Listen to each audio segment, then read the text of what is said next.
Good morning guys. So nandito tayo sa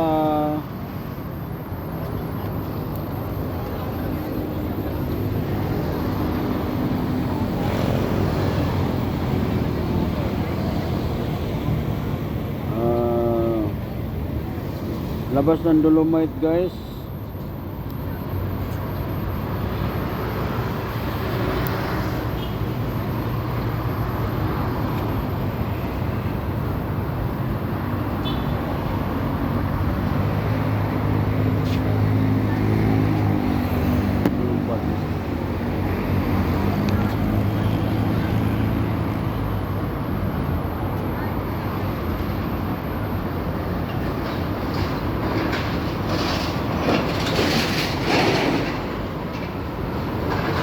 Dito tayo sa Dolomite guys. Update ko lang kayo guys dito sa footbridge ng Paura guys. Ayan. So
dito tayo sa footbridge guys. So yan o.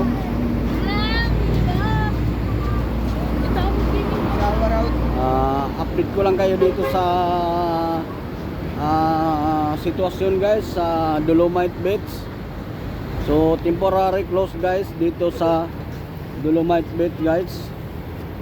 So welcome to my vlog. So good morning. So patuloy nila na nililinis yung Dolomite kasi gawa ng niwan ng inting na bagyo. So daming basura guys. So mabuti na yung nakikita natin ngayon guys na medyo malinis na. So kunting linis-linis lang nila ngayon, malapit na matapos guys. So baka bukas ito guys na bubuksan na to nila. So malapit na, kunting tiis na lang guys, malapit na bubuksan. Kasi marami sanang pumapasok guys, pati sana ako, pumapasok sana ako.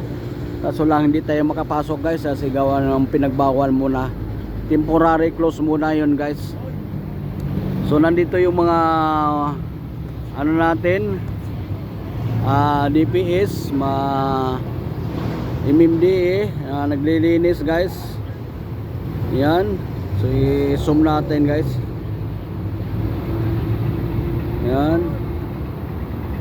Ayan, napaka-linaw, napakalinis ang panumbalik na naman na malinis guys yung Dolomite Beach. So siguro nung isang araw ito puno ng basura. So ngayon hindi na natin nakita yung mga tambak na basura dahil unti-unti na nililinis. So kita nyo naman guys, mga troso ang naiwan guys. So ayan, yan nakikita nyo guys, mga troso yan doon sa baba, tinatabi lang nila, galing yan sa dagat, napapadpad. So ganun guys, grabe talaga yung mga kababayan natin. Ganun kasalaula ang mga kababayan guys na walang, may batas tayo na hindi solid, hindi talaga na pinapansin ang batas natin. napakasalaula ang ating mga kababayan. Lahat tayo na damay-damay na salaula ang mga nakatira dyan sa mga ilog, kuhan guys. So ganun guys, walang respeto ang ating mga kababayan. Ang ating batas guys, sinasalaula, wala, di na nire-respeto ang batas natin ng Pilipinas. So yan guys, patuloy ko kayo na i-update dito sa Dolomite Beach. So yan guys, ingat po tayo. So yan. So dito tambak pa rin yung mga gagamitan ng ano guys, mga DPWH, mga MMDA. So yan guys, dito yung sitwasyon.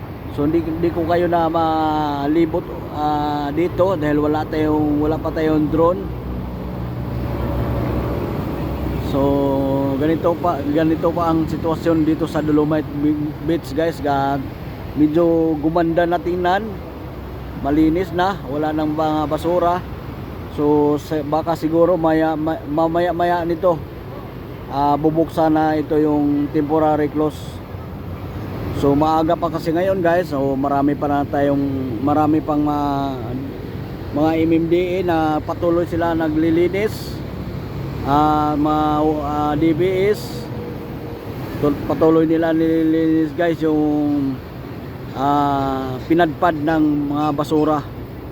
So galing din yan sa gawa ng tao din yan guys, yung mga naanod galing sa mga bundok o kalikasan doon sa mga kabukiran. Dito nila patuloy nila tinatapon sa dagat guys. So siyempre ang nangyayari, binabalik din, inaahon din yan guys ng kalikasan sa ating tapat ng bakuran, tapat ng baybayin. So ganun ang katindi ang kalikasan guys. So good morning po sa inyo lahat. Nandito yung mga vendor nagtitinda. So medyo matumal sila ngayon dahil wala pang hindi nagbubukas guys, temporary close. So yan, so tiis lang tayo guys, mga kababayan ko. Ganun talaga ang sitwasyon. So kailangan manguna sila ang paglilinis. Sila ang binigyan ng tuka ng ating mahal na mayor na Hani Lacona na linisin ang Dolomite Beach. So guys, napakaganda ng view dito sa guys. Yan, ilipot ko lang kayo guys para ma-enjoy tayo sa papamanood nyo. Dito napakaganda ng view ng naglalakihan ng building guys sa Dolomite Beach. Dapat ayan, lalalakihan ng building. Ayan. So ganun guys ang sitwasyon dito guys sa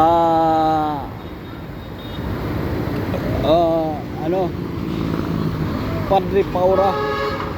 So unti-unti sana dumadating ng ating mga kababayan na gustong nang pumasok dito sa gate ng Dolomite Beach. So abangan natin kung kailan tayo papasukin. So nung pa pala ito, nung Lunes guys, nung simula ang bagyo guys, temporary lang, close lang daw guys muna. So abang lang tayo guys kung kailan papasukin tayo. Yan.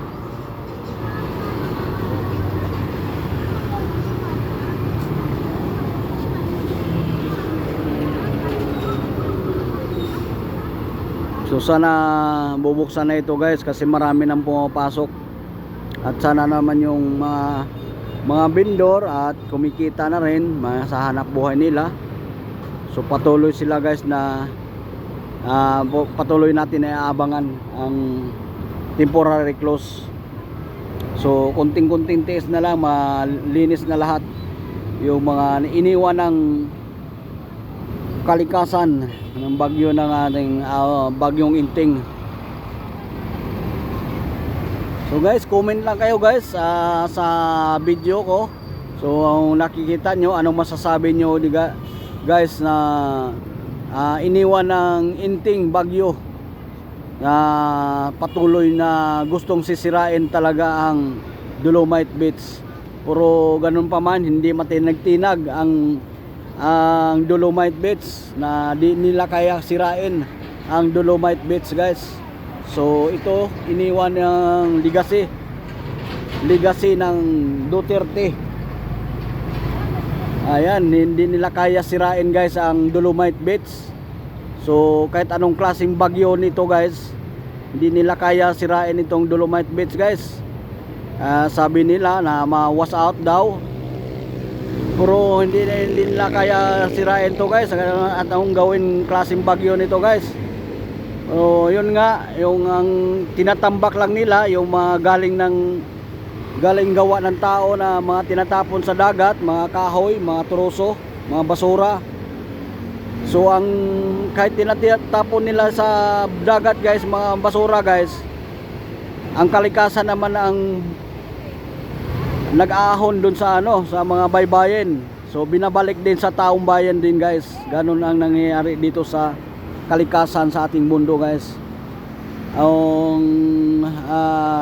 Yan guys, kaya ganitong mayroon din patuloy pa rin na walang sawa na naglilinis ang warriors na MMDA.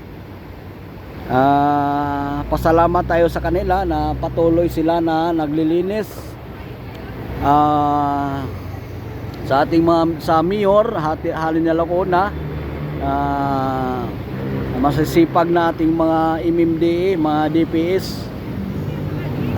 Good morning po sa inyo lahat. Shout out, ingat po tayo. So ganun pa man, at maraming salamat kahit papaano na wala na yung bagyo. So tuloy ang paglinis dito sa Dolomite Beach guys. So unti-unti na sana silang dumadating na ating mga kababayan na gusto muli na pumasok sa loob, gustong mamasyal, gusto na namang masilayan nila yung Dolomite Beach. Ganun pa man na temporary close daw guys ng abangan natin kung kailan magbubukas dito.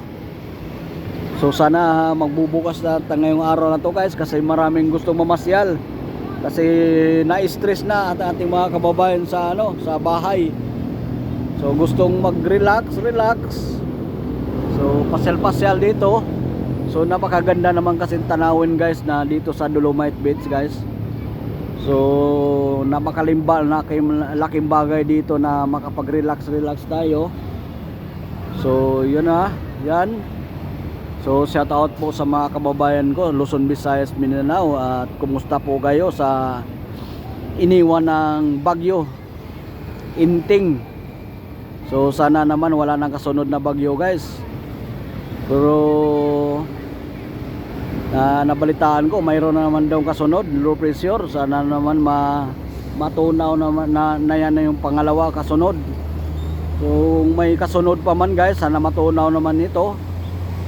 Sa maawa na yung ating mga kalikasan o ating Panginoon, na sana tutunawin naman niya na hindi na mananalasa dito sa iba-ibang panig sa ating bansa guys, sa ating dito sa lahat na sa ating mundo guys. Sana makaka-relax naman. So yan guys, dito lang po ang video at maraming salamat. Ingat po kayo. So huwag niyong kalimutan guys, mapadaan kayo sa aking YouTube channel, Kaloy Duarte. So yan guys, dito lang ang video. Maraming salamat. So yan.